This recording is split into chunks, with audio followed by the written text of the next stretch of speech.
제가 7, 8월에는 가운을 입지 않기로 그렇게 하고 지금 예배를 드리고 설교를 하고 그러고 있습니다. 그런데 원래 이제 가운을 입고 해야 된다라고 생각하는 그런 신앙을 가진 사람입니다. 저는 교회에서 가운을 입는 분들이 몇 분 있죠. 예배를 인도하는 분, 말씀을 선포하는 목사님, 그 다음에 강단에서 기도를 하는 장로님들, 그 다음에 헌금위원들, 그리고 성가대원들, 이렇게 해서 가운을 입습니다. 그 가운을 입는다고 하는 것이 어떤 분들은 상당히 좀 부정적으로 보는 분들도 있습니다만, 이게 무슨 어떤 권위 있는 것, 그런 것인가 마냥, 그것이 아니고, 가운이라고 하는 것은 예배자에게 있어서 내가 가진 허물이라고 하는 것을 가운으로 덮고 하나님 앞에서 그 은혜로 나간다고 하는 그러한 하나의 의미를 가지고 나가는 것이죠. 근데 다만 이제 어쩌다 보니까 간혹 이제 가운에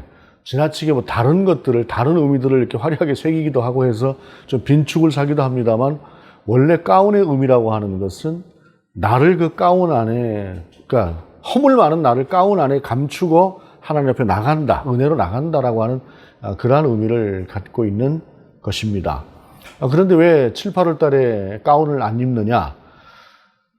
요즘 오늘 기도에도 잠깐 언급을 한 것 같습니다만, 이 기온이라고 하는 것들이 참 엄청나죠. 기후라고 하는 것의 변화가 엄청나고 해서 사실 이제 가운을 입고 이렇게 하게 되면은 또 거기에 대해서 선풍기를 한 대 굳이 한번 더 돌려야 된다거나 하는 그런 것들이 있습니다. 그래서 7, 8월은 좀 그런 면들에 있어서 하나님 앞에서 비록 내가 가운을 입지는 않지만 그러한 자세로 하나님께서 만드신 창조물에 대해서 우리 서로 존중하고 또 그런 기원에 대해서 조금 좀 함께 낮춘다는 그런 의미를 가지고 가운을 입지 않고 있습니다.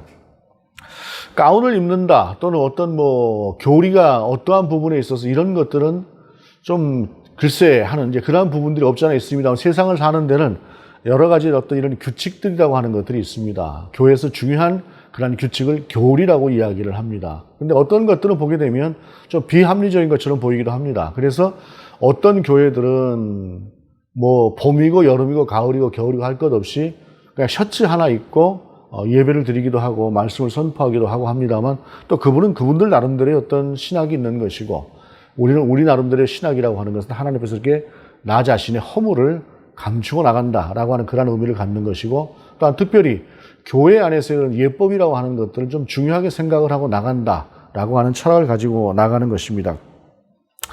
성경을 보게 되면 어떤 경우는 참 비합리적인 것 같다라고 하는 부분들이 있어요. 간혹 보게 되면 이건 왜 이럴까? 근데 이것을 그냥 단순하게 받아들이는 것이 아니라 그것이 무슨 의미를 갖는 것인가라고 하는 것들을 우리가 좀 더 정리하고 살펴보는 것들이 필요합니다. 특별히 오늘 본문의 말씀이 그래요. 1절에 보게 되면 다윗이 이스라엘에서 뽑은 무리 3만 명을 다시 모으고 라고 말씀하고 있습니다. 이 3만 명을 모았다, 이스라엘 무리에서 모았다라고 하는 것은 힘을 쓰고 칼을 쓰고 전쟁을 할 수 있는 만한 사람들을 모으는 것을 이야기하는 것인데, 이게 전쟁을 하려고 하는 것인가 라고 하는 생각이 들 만큼 3만이라고 하는 숫자는 상당히 커요. 그런데 왜 다윗이 이렇게 하는 것일까라고 하는 것은 2절에 보게 되면은 다윗이 일어나 자기와 함께 있는 모든 사람과 더불어 바알레 유다로 가서 거기서 하나님의 궤를 메어오려고 하니 그 궤는 그룹들 사이에 좌정하신 만군의 여호와의 이름으로 불리는 것이라 라고 말씀하고 있습니다. 그러니까 3만 명을 모은 것이 왜 모았느냐? 하나님의 궤, 법궤, 그 궤를 이스라엘, 예루살렘으로 모셔오기 위해서 그렇게 한 것이다 라는 것입니다. 여기는 좀 이제 그 전제, 배경이라고 하는 것을 좀 우리가 알 필요가 있어요. 법궤라고 하는 것은 무엇입니까? 이스라엘 백성이 가나안 땅에 들어가기 전에 광야에서 하나님께서 성전을 만들라고 하셨어요. 성막이죠. 성막을 만들라고 하셨습니다.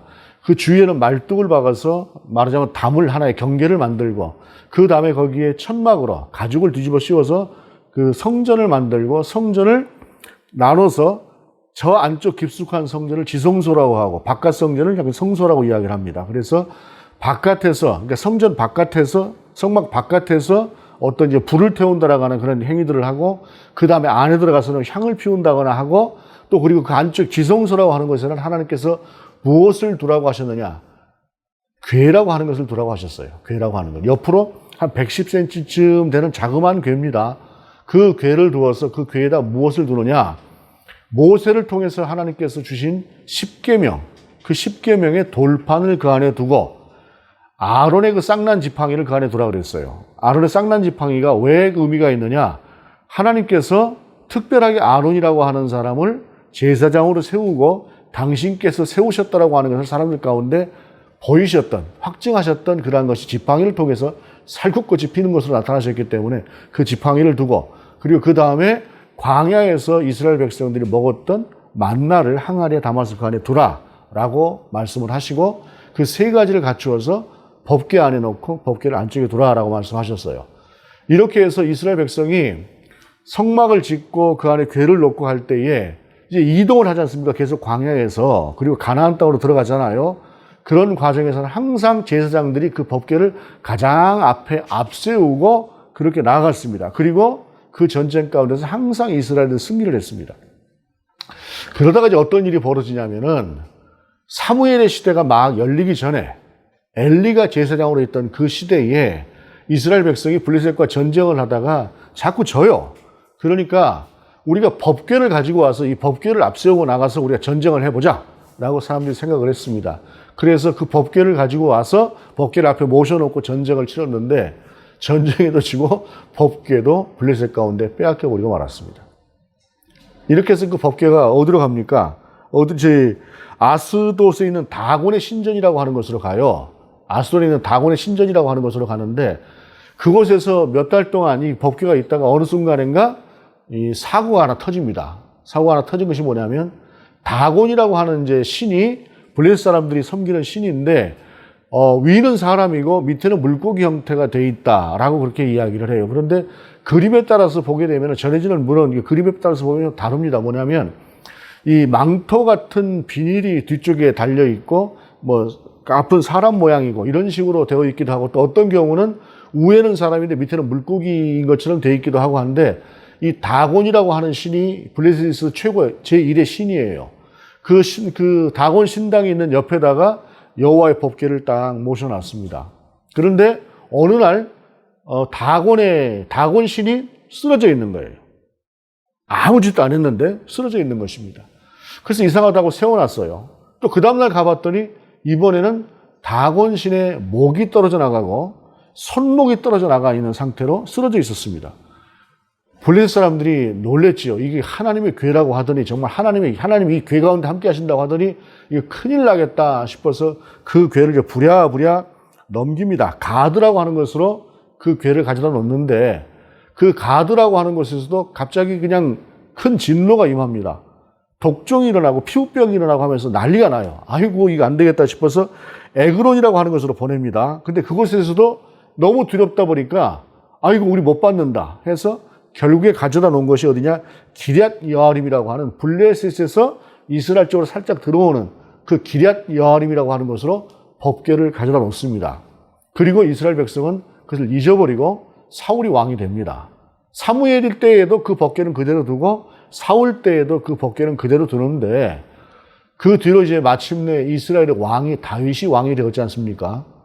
사울이 하나님 앞에서 범죄함으로 인해서 하나님께서 그를 내치셨다라고 성경은 기록하고 있어요. 그리고 다윗을 새로 기름 부어서 왕을 세우셨는데 다윗이 기름 부어서 왕이 된 후에도 다윗이 전체 이스라엘의 왕으로 그렇게 왕 노릇을 하지는 못했습니다. 왜냐하면 이 남쪽과 북쪽 지역에 이스라엘 사람들이 지역별로 좀 나눠져 있는 그런 면들이 커서 예루살렘의 약간 위쪽에는 여전히 사울 쪽에 속한 사람들이 아직도 우리는 사울의 어떤 자손을 왕으로 생각한다 이런 생각을 가지고 있었어요. 왜냐하면 고대의 왕이라고 하는 것은 왕조라고 하는 그러니까 자식의 자식으로 내려가는 것이 정통성이기 때문에 다윗은 중간에 들어온 사람 아닙니까? 전혀 사울의 어떤 혈통을 가진 것도 아니고 그러다 보니까 북쪽에도 사울의 세력이 있었고 남쪽에서 다윗이 왕이 되기는 했습니다만 한 7년 동안은 위하고 같이 통일을 하지 못한 상태에서 그렇게 밑에서만 왕 노릇을 했어요. 그러다 한 7년이 지나고 나서 마침내 위쪽에 북쪽에 있었던 사울의 후손들 또 사울을 따르던 그런 사람들도 더 이상은 우리가 이제 다윗과 맞설 수가 없겠구나 해서 다윗이 7년 정도 지나고 난 뒤에 그 마침내 남과 북쪽이 다 하나가 됩니다. 그래서 다윗이 전체 이스라엘의 왕이 되고 그 다음에 다윗이 블레셋을 쳐요. 블레셋을 쳐서 여태까지 계속 블레셋하고 갈등 관계에 있고 이기지 못하고 있고 했던 그러한 블레셋을 마침내 다윗이 정복을 합니다. 그래서 이 블레셋이 다윗 때하고 다윗의 아들 솔로몬 때까지는 감히 이스라엘을 넘보지를 못합니다. 조공을 오히려 바치고 있는 그러한 상태로 돼서 그야말로 그 일대가 완전히 평정이 된 것이에요. 그리고 다윗은 예루살렘에서 이제 왕으로 그곳에서 집을 짓고 살았습니다. 그러던 때에 이제 세상이 다 안정되고 그러고 나니까 이제 어떻게 해야 될 것이냐? 우리가 신정국가인데 말하자면 하나님이 모든 것을 통치하시는 그러한 통치의 영역 아래서 우리가 살아가는 사람들인데 그 하나님의 임재의 상징인 그 궤를 하나님의 궤를 가지고 와야 되지 않겠는가 생각을 하고 그리고 여호와의 궤를 가지고 오기로 한 것입니다. 그런데 아직은 블레셋과의 전투에 있어서도 블레셋이 언제 쳐들어올지 모르는 그러한 상황이기 때문에 더군다나 기럇 여아림이라고 하는 것이에요. 오늘 이제 바알레 유다라고 되어 있습니다만 이것이 기럇 여아림을 이야기하는 것이에요. 그곳에서 가지고 올 때에 그것이 블레셋과 이 영토가 가까워요. 국경이 가깝다 보니까 혹시라도 일이 생길까 해서 3만 명이나 군사를 모아놓고 그 하나님의 궤를 가지고 오는 것입니다. 이러면서 보게 되면은 5절에 보게 되면 다윗과 이스라엘 온 족속은 잣나무로 만든 여러 가지 악기와 수금과 비파와 소고와 양금과 제금으로 여호와 앞에 연주하더라라고 말씀하고 있습니다. 전심을 다해서 하나님을 찬양하면서 하나님 앞에 모든 것을 다 드리면서 다윗이 그 여호와의 궤를 모시고 오는 것이에요. 그런데 우리가 좀 주의해서 볼 것이 3절과 4절입니다. 그들이 하나님의 궤를 새 수레에 싣고 산에 있는 아비나답의 집에서 나오는데 아비나답의 아들 우사와 아효가 그 새 수레를 모니라. 그들이 산에 있는 아비나답의 집에서 하나님의 궤를 싣고 나올 때 아효는 궤 앞에 가고 그러고 나서 오늘 본문의 중간을 다 끊고 다시 이제 그 다윗이 법궤를 메고 오는 장면을 우리가 오늘 소개하고 있습니다만 그 중간에 어떤 일이 벌어졌느냐? 사고가 터졌습니다. 그래서 뭐냐면 수레에다가 궤를 싣고 오는데 갑자기 어느 순간인가 소가 뛰는 거예요. 소가 뛰니까 수레가 기울지 않겠습니까? 우사라고 하는 친구가 옆에서 듣고 보고 있다가 이게 하나님의 궤가 넘어지려고 하니까 얼른 하나님의 궤를 잡았는데 하나님은 그것을 범죄라고 여기셨고 우사를 쳐 죽이셨어요. 이 장면에서 우리가 이해가 되지 않는 것이에요. 그러면 생각해 보십시다. 하나님의 그 궤는 하나님의 임재를 상징하는데 그 하나님의 그 귀한 궤가 어찌 보기에는 내 목숨보다 귀하다고 할 수 있는 궤 아니겠습니까? 그 궤가 쓰러져서 땅바닥에 떨어지게 생겼는데 쪼개져 버리게 생겼는데 그러면 그것을 잡지 말라고요?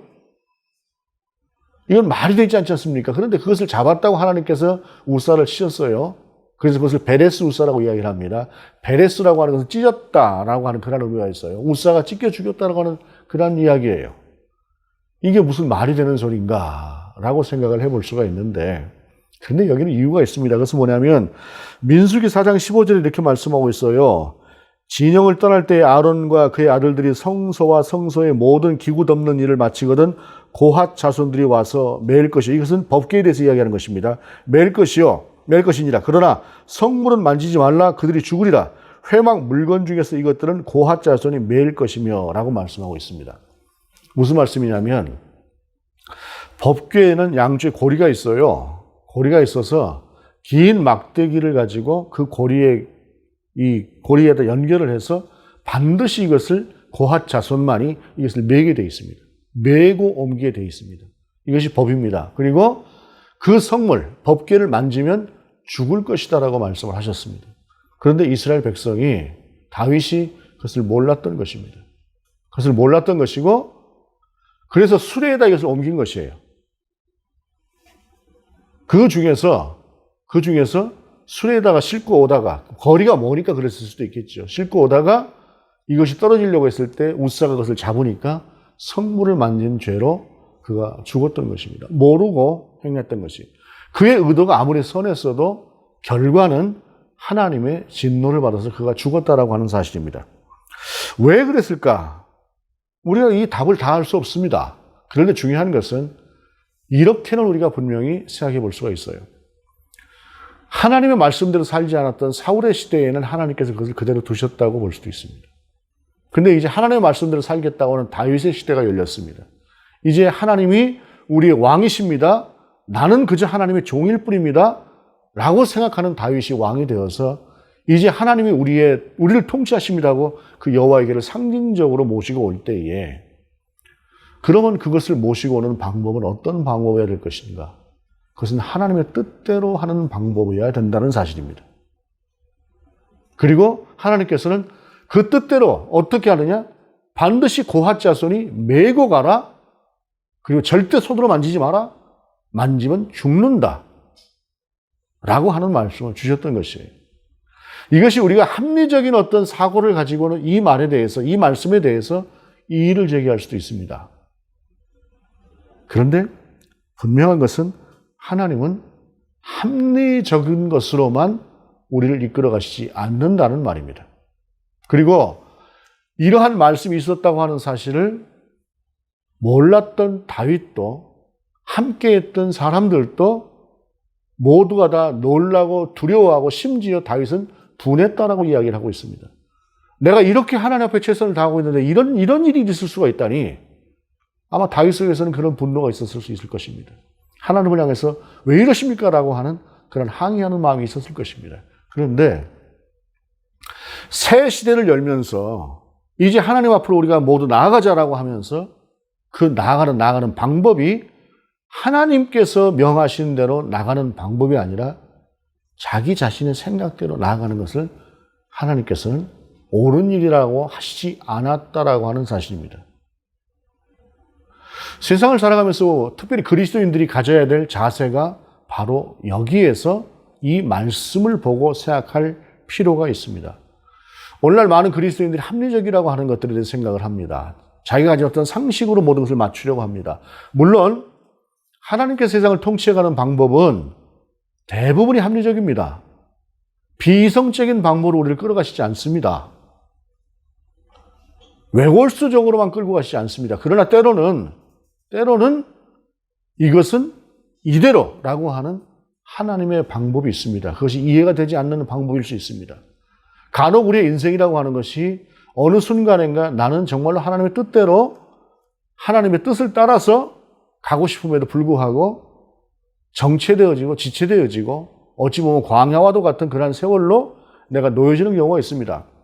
우리는 분명히 이해하지 못할 수 있습니다. 끝까지 이해하지 못하고 생을 마치는 경우도 많이 있을 것입니다. 그런데 하나님은 이유가 있으신 것이죠. 베레스 울사가 선한 뜻으로 법궤를 잡았다가 죽었을 때에 그 순간 그 자체만, 그 상황에서만 볼 때는 그 상황은 이해가 되지 않는 것이었을 것입니다. 왜 하나님께서 그러나 거기서 조용하게 다시 하나님께서 말씀하셨던 그 말씀으로 돌아가 보면 아, 이래서 하나님께서 그러셨구나 라고 하는 결론으로 나갈 수가 있는 것이죠. 문제는 그 결론으로 나아가는 것을 언제나 우리가 알 수 있는 것은 아니다라고 하는 사실입니다. 그래서 우리에게 필요한 것이 무엇이냐? 믿음이다라고 하는 것이죠. 과정에 있어서 간혹 우리는 정말로 내가 선한 뜻을 가지고 하나님 앞에서 양심을 두고 나는 하나님 앞에서 선한 뜻으로 이렇게 하려고 했습니다. 그런데 왜? 라고 하는 것이 있을 수 있습니다. 다윗이 오늘 그럴 수 있는 것입니다. 그러나 나는 몰라도 그것은 하나님의 뜻과는 다른 것이었을 수 있다라고 하는 사실입니다.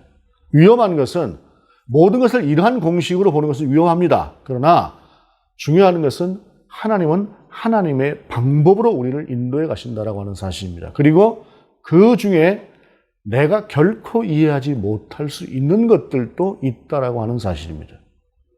바로 오늘 본문 속에 사이에 있는 그 상황이라고 하는 것이 그런 것들이죠. 그러면 그것으로 끝났습니까? 대형 사고가 난 뒤에 다윗이 두려웠지요. 어떻게? 분노도 있었고 두려움도 있었고 그런데 들려오는 소식이 있습니다. 오벳 에돔이라고 하는 사람 집에 그 괴를 모셨는데 하나님께서 오벳 에돔 집에 복을 내려주시고 있다라고 하는 소리를 들었습니다. 그제서 다윗이 생각을 했겠지요. 아, 무엇이 잘못이었을까? 무엇이 문제였을까? 다윗이 생각을 했을 것입니다. 중요한 것은 이 생각입니다. 내가 무엇인가 내 뜻하고는 다른 것으로, 나는 이해할 수 없는 것으로 무슨 상황이 닥쳐 있을 때에 그 상황 자체만 보고 거기에 함몰되어 버리는 것은 어리석은 일입니다. 거기에서 하나님 왜 이러셨을까요? 라고 여쭙는 것이죠. 그 시간이 얼마나 되었을지는 모르겠습니다만 다윗은 마침내 알게 된 것 같습니다. 그것은 뭐냐면 12절 하반절에 이렇게 말씀하고 있어요. 다윗이 가서 하나님의 궤를 기쁨으로 메고 라고 말씀하고 있습니다.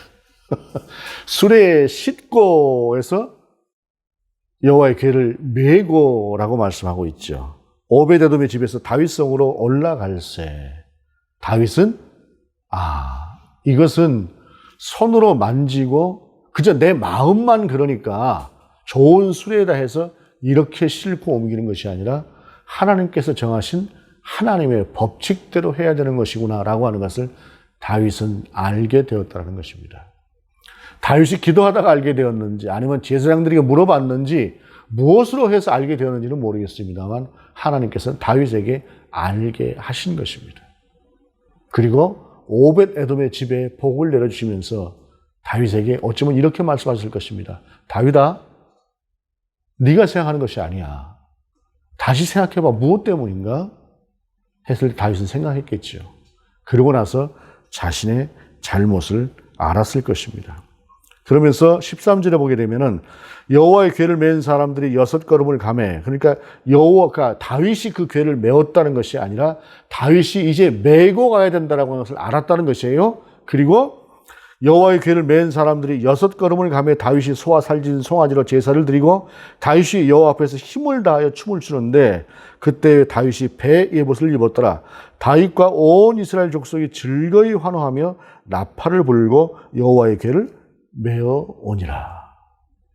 마침내 알게 된 것이. 그리고 알게 된 대로 최선을 다해서 이제 여호와의 궤를 메고 오는 것입니다. 그런데 본문은 그 상황 속에서 다윗이 최선을 다해서 춤을 추었다라고 이야기를 합니다. 이것은 무엇입니까? 온전한 마음으로 하나님을 찬양하는 것이에요. 그 뒤에 보게 되면은 사울의 딸 미갈을 다윗이 아내로 삼았지 않습니까? 근데 사울의 딸 미갈은 그거를 보고 업수히 여겼다라고 말하는 것입니다. 사울의 딸 미갈은 자기는 왕의 딸로 태어난 거 아니에요. 왕의 딸로 살았지 않습니까? 어찌 보게 되면 궁중 예법이라거나 왕의 예법이라거나 이런 것으로 볼 때에 다윗은 어떻게 왕이라고 하는 사람이 채통머리 없이 그 앞에서 덩실덩실 춤이나 추고 있는가? 참으로 참 천박하다 이렇게 속으로 생각을 했던 것이죠. 그러면서 다윗을 업신 여겼다는 것입니다. 그러나 다윗은 자기가 만왕, 이스라엘 전체의 왕임에도 불구하고 왕의 신분을 내려놓고 그저 하나님 앞에서 한 어린아이처럼 최선을 다해서 하나님을 찬양하고 있는 그런 모습을 보이고 있는 것입니다. 그리고 이것이 다윗이 하나님 앞에서 쓰임받았던 이유다라고 이야기할 수 있습니다. 다윗의 일생이라고 하는 것을 쭉 돌아보게 되면 다윗이 꼭 하나님의 뜻대로만 살았을까 하는 부분들이 굽이굽이 있습니다. 그리고 하나님 앞에 큰 범죄를 저질렀던 것들도 있습니다. 그럼에도 불구하고 하나님께서 다윗을 왜 쓰셨을까요? 지난번에도 제가 한번 말씀을 드렸습니다만은 다윗은 돌이켜서 무엇이 하나님의 뜻인가라고 하는 것을 하나님 앞에 여쭙고 그리고 그 하나님의 뜻으로 돌아갈 수 있는 그러한 믿음을 가진 사람들이었습니다. 그리고 다윗은 적어도 자기가 왕이지만 하나님 앞에서만큼은 자기는 그저 한 어린아이처럼 그렇게 하나님 앞에 서 있기를 원했던 하나님의 종이었습니다. 가끔가다 보면 이제 그런 얘기들 하시는 분들이 있어요. 하나님께서 어느 순간인가 나를 향해서 이렇게 말씀하십니다 하고 하면서 이제 고백을 하는 분들이 있는데 그 고백 중에서 이렇게 얘기하는 분들이 있습니다. 아무개 목사야 하고 하나님께서 부르시고 또 아무개 장로야 하고 하나님께서 부르시고 뭐 이렇게 부르셨다라고 그렇게 이야기를 해요. 근데 저는 이제 그 얘기를 들을 때마다 하나님께서 굳이 아무개 목사야라고 부르실까? 이렇게 이런 생각이 듭니다. 왜냐하면 만약에 하나님께 저를 부르신다고 한다면 얘야라고 부르실 것 같아요. 뭐 봉이가 하고 부를 수도 있겠죠. 그런데 그보다는 얘야 하고 부르실 것 같아요. 제가 하나님 앞에서 뭐라고 하나님께서 야, 조 목사야 이렇게 부르실까? 저는 그런 생각이 듭니다. 얘야 하고 부르시면서 따뜻하고 다정함으로 하나님께서 부르실 것 같습니다. 그리고 그렇게 부르시는 하나님의 음성을 들으려면 제가 하나님 앞에서 아이로 서야지요. 세상 앞에서야 사실은 내 자신을 어떻게 다 드러놓겠습니까? 솔직히 나를 어떻게 다 솔직하게 다 표현하겠습니까? 아마 그러는 순간에 세상 모든 사람들이 다 실망을 할 겁니다. 저뿐이 아니라 여러분도 마찬가지일 것입니다. 그래서 우리는 적당하게 나 자신을 외부 사람들은 이렇게 보이도록 그렇게 살아가고 있지요. 그런데 하나님 앞에서만큼은 그 모든 것들이 다 내려놔줘야죠. 내려놔지고 정말로 진실함으로 가장 솔직함으로 사실은 가만히 보면 내가 나를 속이고 있는 것도 있습니다. 그래서 나도 나에게 속고 있는 것도 있습니다. 근데 그것조차도 내려놓는 훈련이 필요합니다. 하나님 앞에서. 다윗의 자세는 그런 자세지요. 최선을 다해서 그렇게 하나님을 찬양하고 있는 것입니다. 비록 누군가 눈에는 천박해 보이고 누군가 눈에는 한심해 보일지 몰라도 다윗은 하나님 앞에서만큼은 그 모습을 택할 줄 아는 사람이었다라고 하는 사실입니다. 이것이 중요한 것입니다. 그렇게 다윗은 하나님 앞에 번제와 화목제를 드립니다. 여호와의 궤를 메고 들어가서 다윗이 그것을 위하여 친 장막 가운데 그 준비한 자리 그것을 두매 다윗이 번제와 화목제를 여호와 앞에 드리니, 번제는 오직 하나님의 영광을 위하여 드리고 화목제는 더불어 함께 이곳에 모인 모두가, 그리고 자기 자신이 하나님 앞에서 정말로 이제 하나님의 뜻대로 살아가고 하나님과 화목하게 살아가기를 원합니다. 우리는 그런 주님의 백성이 되기를 원합니다. 하고 하나님 앞에 번제와 화목제를 따로 드렸습니다. 하나님 앞에 온전히 올려드리는 그러한 제사와 더불어 함께 살아가는 사람들과 함께하는 그 함께함이 다윗은 있는 사람이었습니다. 그리고 그 다음에 이렇게 말씀하고 있습니다. 18절 이하에 보게 되면 다윗이 번제와 화목제 드리기를 마치고 만군의 여호와의 이름으로 백성에게 축복하고 모든 백성 곧 온 이스라엘 무리에게 남녀를 막론하고 떡 한 개와 고기 한 조각과 건포도 떡 한 덩이씩 나누어 주매 모든 백성이 각기 집으로 돌아가니라. 떡 한 개, 고기 한 조각, 건포도 떡 한 덩이, 이게 우리 볼 때는 작을 수도 있습니다. 지금 21세기 2022년을 살아가는 우리에게 있어서 이것은 아무것도 아닐 수 있을지 모릅니다. 그러나 한 3,000년 전쯤에 이 정도 되는 것은 작지 않습니다. 다윗은 나눌 줄 알았습니다. 그리고 함께 이 기쁨을 누리자라고 할 줄 아는 사람이었습니다. 한마디로 다윗은 백성들하고도 소통할 줄 아는 사람이었고 백성들에게 자기 자신의 전심을 전할 줄 아는 사람이었습니다. 그랬기에 그 시대에는 아마도 모든 백성들이 하나님 중심으로 살 수 있었던 그러한 시대를 열 수 있었을 것입니다. 지도자가 그래서 중요한 것입니다. 우리 인생도 어찌 보면 때로는 원인 모르는 그러한 상태 가운데서 왜지라고 하는 생각을 하게 되는 그러한 지점을 자주 맞이할 수 있습니다. 그런데 여러분, 우리는 왜지하는데 하나님은 이유가 있으신 것이죠. 그리고 우리는 왜지하고 결국 하나님의 뜻을 모를 수도 있으나 그러나 하나님은 분명히 그 상황을 통해서 인도해 가시고자 하는 방향이 있으신 거죠. 그래서 그때 우리에게 필요한 것은 내가 다 알지 못해도 하나님은 내 길을 인도하시고 있다고 하는 사실을 고백하며 그 하나님 앞에서 내가 서로 무지해서 당신의 뜻을 알지 못할지라도 하나님 저를 선하게 인도하여 주옵소서 하고 주님을 바라보는 그 바라봄이 필요한 것이라는 사실입니다. 여러분, 우리가 얼마나 무지한 사람들입니까? 세상을 살아가면서 우리가 뭔가를 좀 아는 것도 같지만 얼마나 세상에 우리가 모르는 것들이 많습니까? 어찌 보게 되면 세상을 살아가면서 저도 성경을 보면 볼수록 하나님 앞에서 말씀을 준비하면 준비할수록 내가 너무 모르는 것이 많구나 하는 생각을 나이가 들어갈수록 더 하게 됩니다. 정말로 우리는 무엇인가 다 알고 있는 것 같고 정확하게 이렇습니다 라고 결론을 내릴 수 있을 것 같지만 그렇지 않은 세상을 살아갑니다. 그럼에도 불구하고 우리에게 필요한 것이 있습니다.